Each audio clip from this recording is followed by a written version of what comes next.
Bismillahirrahmanirrahim.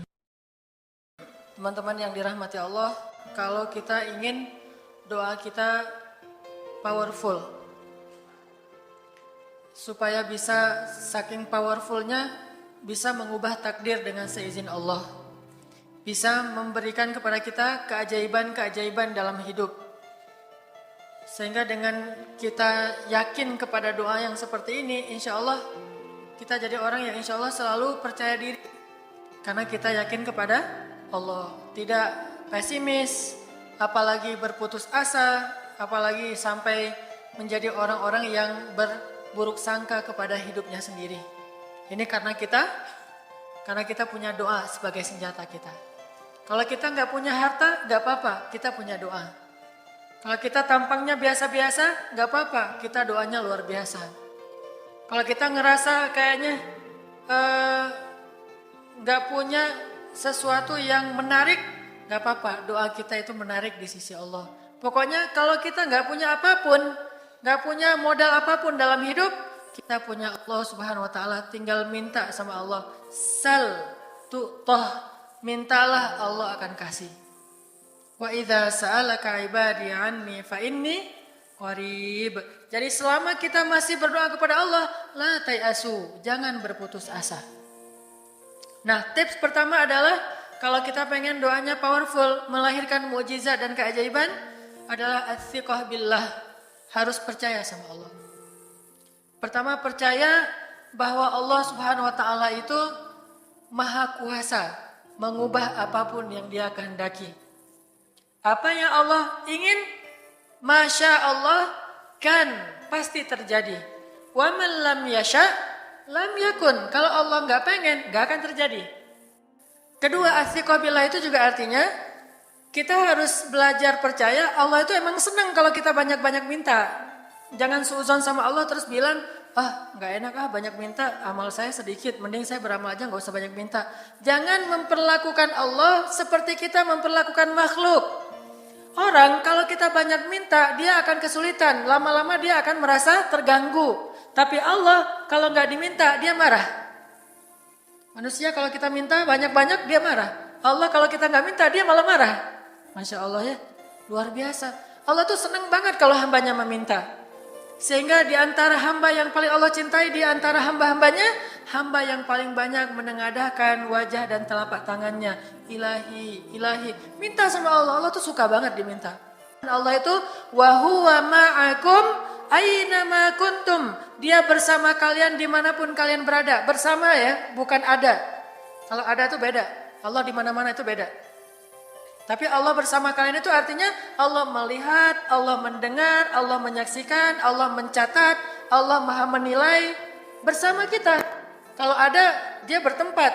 Sehingga nanti kalau ada anak bilang, "Mah, Allah di mana?" Allah ada di mana-mana, Dek.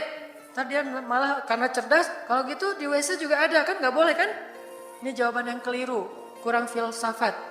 Allah itu bukan ada di mana-mana. Allah bersama kita dimanapun kita berada. Itu beda.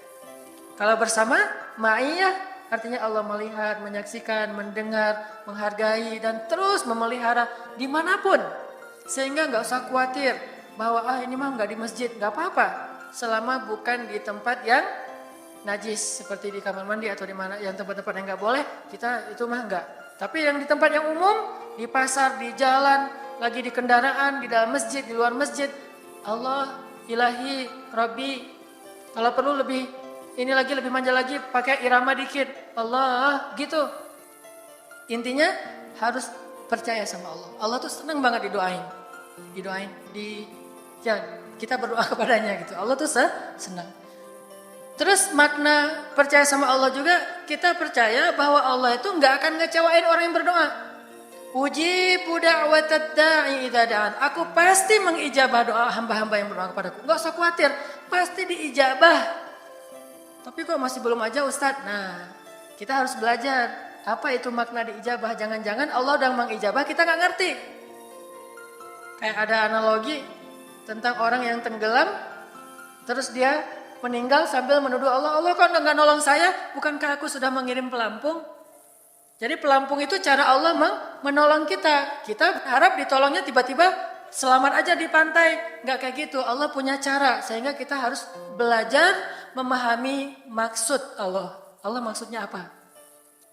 Di antara cara Allah mengijabah kata para ulama, satu, Allah mengijabah persis seperti yang kita minta. Dua, Allah mengijabah yang lebih baik dari yang kita minta. Yang ketiga, Allah kalau nggak ngasih persis, ngasih yang lebih baik, dikasih di akhirat. Bahkan itu lebih keren daripada di dunia. Akhirat itu semua yang kita harapkan yang baik-baik itu Allah sediakan. Dan hadis tadi salah satunya adalah hadis keutamaan orang yang halim. Orang yang mampu menahan amarah. Begitu juga perempuan. Ada seorang perempuan paling mulia di muka bumi tapi dia jomblo sampai meninggal. Siapa dia, akhwat? Maryam. Apakah di akhirat Maryam tetap sendiri? Tidak. Di akhirat Allah akan berikan suami terbaik untuk Maryam. Allahu alam. Walaupun ada hadis dan hadis ini agak dhaif, cuman bisa jadi inspirasi.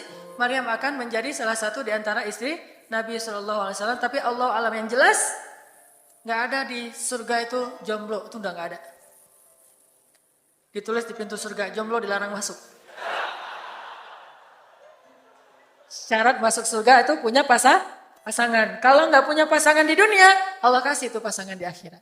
Dikasih sama Allah. Tenang aja, tinggal pilih. Saya mah sedih jomblo udah usia segini, nggak masalah. Dikasih di akhirat. Yang penting doa aja. Minta sama Allah, ya Allah, ya Allah, ya Allah. Miss call Allah yang banyak. Sering-sering miss call Allah. Jadi ini tips pertama adalah percaya deh sama Allah, nggak usah khawatir. Allah itu senang didoain. Allah itu maha kuasa sehingga bisa mengubah takdir. Allah itu juga pasti mengijabah doa kita. Kalau nggak persis kayak yang kita minta, dikasih yang lebih baik atau nanti ditunda di akhirat dan insya Allah itu tidak lama. Walaupun banyak orang yang bilang bisa nggak Ustadz dunia dan akhirat? Itulah kita ya, pengen dunia dan juga akhirat. Kalau gitu nikah aja, insya Allah jadi bidadari dunia dan akhirat. Yang kedua, tips supaya doa kita powerful. Kalau doa sama Allah itu yang romantis. Bahasa Arabnya munajat. Curhat sama Allah. Dan doa itu ibadah, bukan sekedar permintaan, bukan cuma request, tapi ibadah. Jadi kalau orang rajin doa sama Allah itu akrab sama Allah. Dan kalau akrab jadi romantis sama Allah. Enak gitu, hubungannya dengan Allah tuh adem banget, nyaman banget. Pas dia berdoa, ilahi, gini. Lembut banget. Jadi duduk sendiri, ilahi ya Allah. Bersenandung seperti Nabi Daud. Romantis sama Allah. Ya Allah, titikan air mata. Ngomong sama Allah masalahnya apa. Ya Allah, saya pengen nikah banget. Bukan apa-apa ya Allah, saya pengen punya keturunan yang soleh-solehah. Saya pengen sholat berjamaah waktu tahajud. Saya pengen diimami oleh seorang imam yang baik bacaannya, yang soleh. Saya pengen mendidik anak saya berdua dengan pasangan saya. Saya pengen, yang baik-baik sebutin. Pengennya kita, hajat kita itu apa gitu. Dan Allah akan mengatakan, lihat hambaku memujiku. Kan kayak kita bilang, Alhamdulillahirrabbilalamin. Allah bilang, hambaku memujiku. Ar-Rahmanir-Rahim. Hambaku mengagungkanku. Maliki yaumiddin. Hambaku gimana sih hadisnya tuh? Kan gitu kan ya. Allah merespon setiap ucapan hambanya. Jadi kita bilang, tapi kan engkau maha kaya ya Allah. Oh iya benar.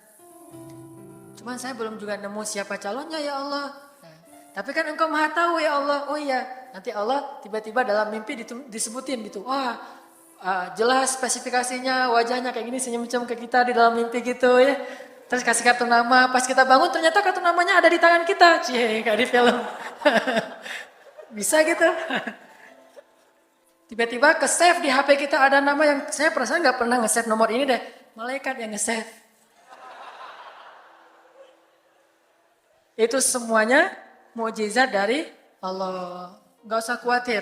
Allah punya cara. Tadi mah walaupun herai, tapi sebetulnya pesannya adalah Allah itu punya banyak cara untuk menolong hambanya. Tidak usah kita atur gimana caranya.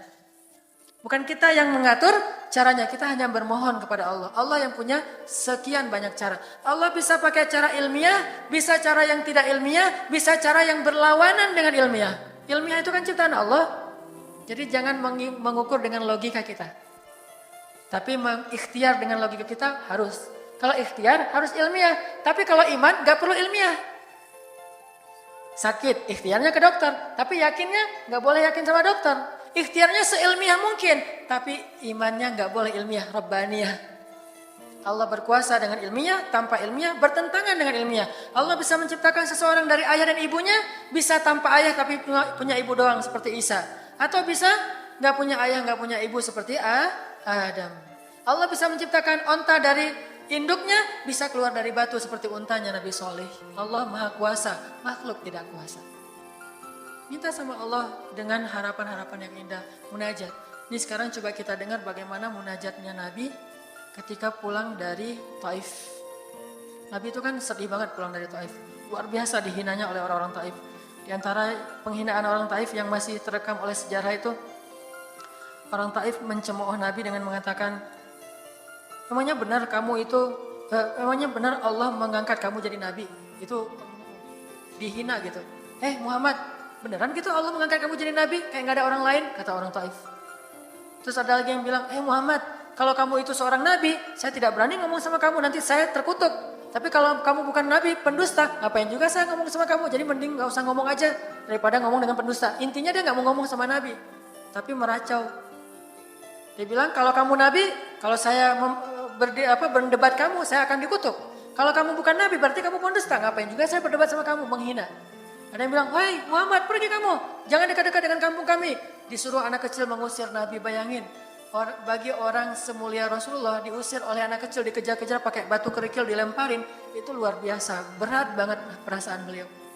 Sama anak kecil, sama perempuan, sama budak-budak. Yang laki-lakinya tuh hanya bersorak di belakang. Perempuannya bagi orang Arab dihina oleh perempuan, itu luar biasa penghinaan. Gimana perasaan Nabi? Itu benar-benar nelangsa banget, sedih banget. Begitu turun dari Taif, Nabi SAW kemudian istirahat, habis dikejar-kejar dari pagi sampai sore. Di kebun kurma Nabi lagi istirahat, terus Nabi berdoa. Nih doanya saya bacain ya. Wahai Robku, kepada Engkaulah aku adukan kelemahan tenagaku dan kekurangan daya upayaku. Wahai Robku, Engkaulah yang Maha Rahim, Engkaulah pelindung orang-orang yang lemah, Engkaulah penciptaku. Kepada Engkau aku berserah diri ya Allah.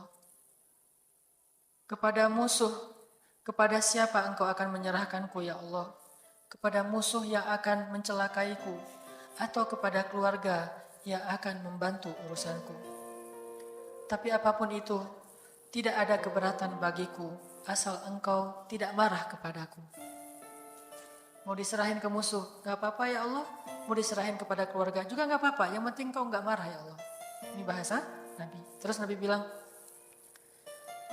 sedangkan kasih sayangmu maha luas bagiku, aku berlindung dengan cahaya wajahmu yang mulia, yang menyinari langit dan menerangi segala yang gelap.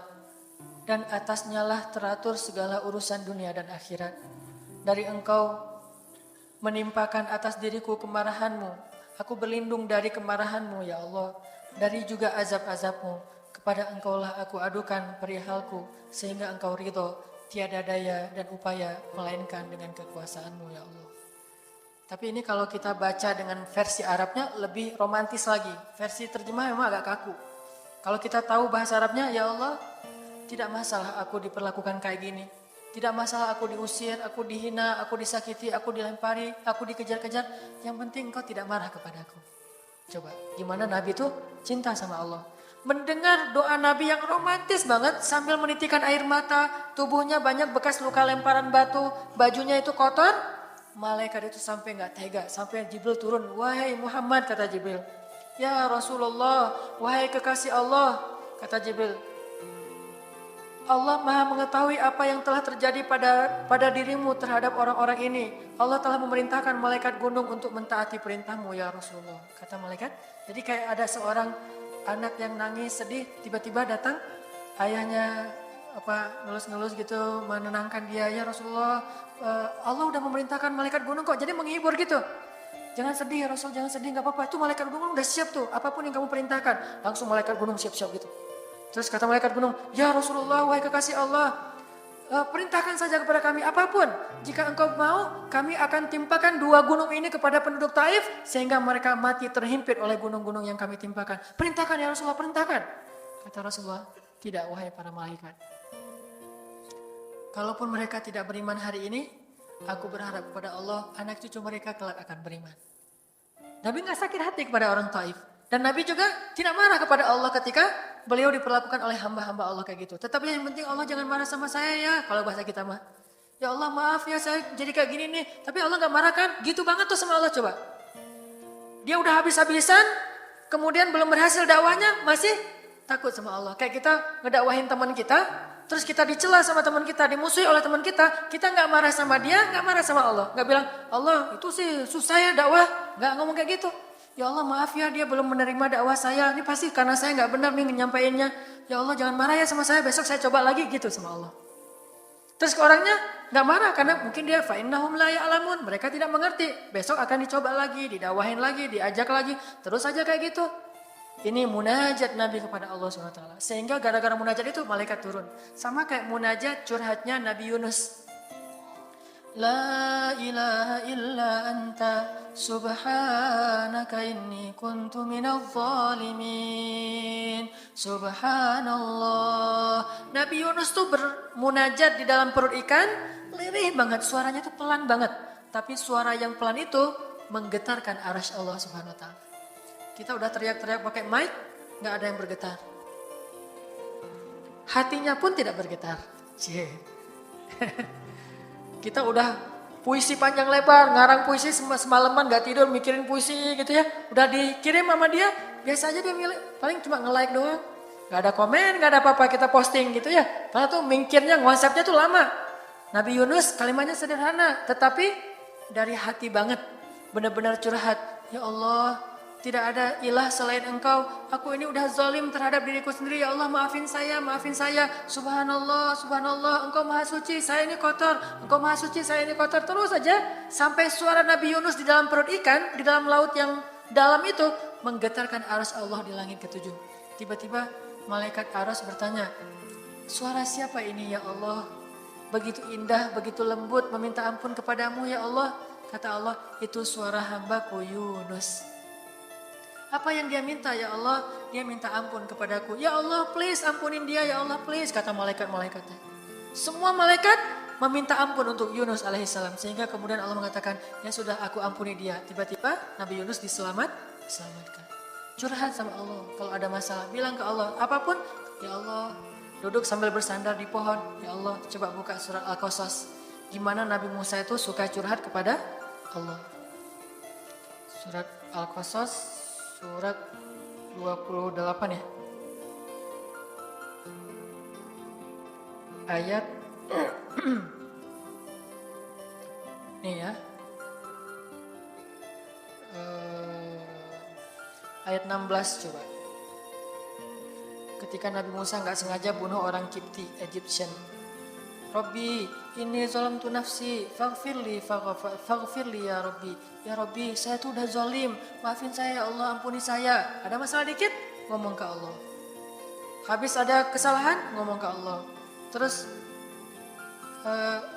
dia bilang lagi, Rabbi ayat 17, bima an'amta alayya falan akuna zahiran lil mujrimin. Ya Allah, janganlah engkau jadikan aku termasuk orang-orang yang berdurhaka atau berbuat dosa. Udah. Terus ada masalah lagi. Nabi Musa diusir dari Mesir, dikejar-kejar sama tentara Firaun di ayat 21. Apa kata Musa?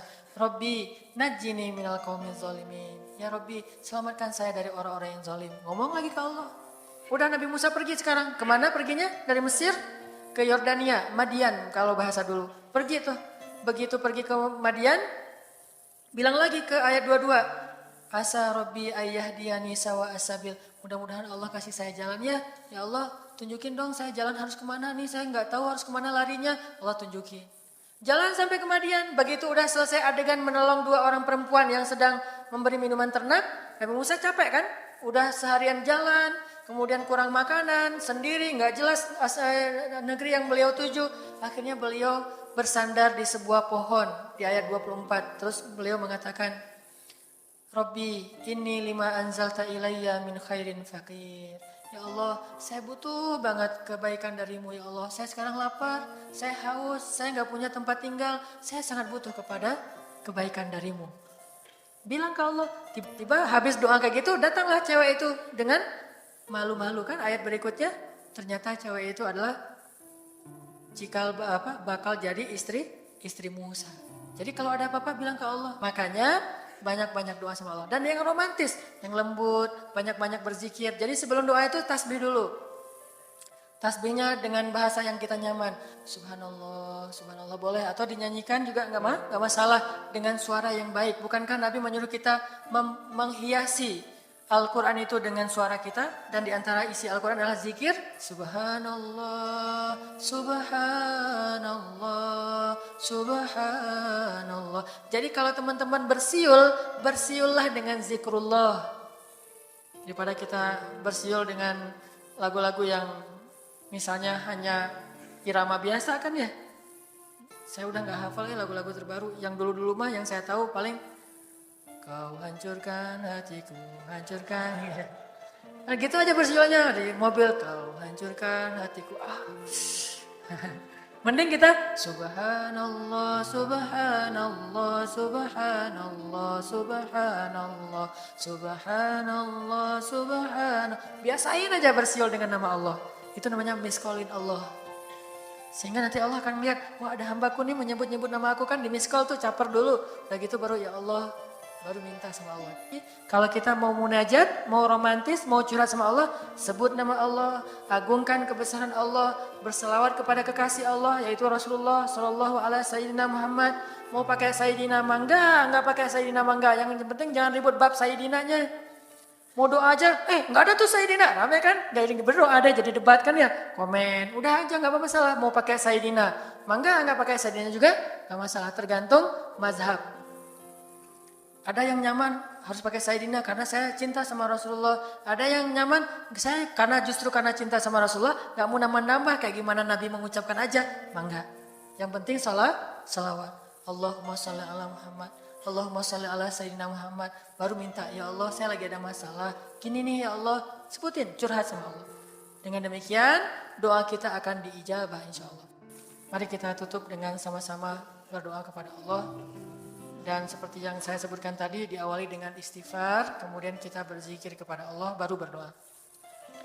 Astaghfirullahaladzim. Astaghfirullahaladzim. Astaghfirullahaladzim. Astaghfirullahaladzim. Astaghfirullahaladzim. Astaghfirullahaladzim. Astaghfirullahaladzim. Astaghfirullahaladzim. Astaghfirullahaladzim.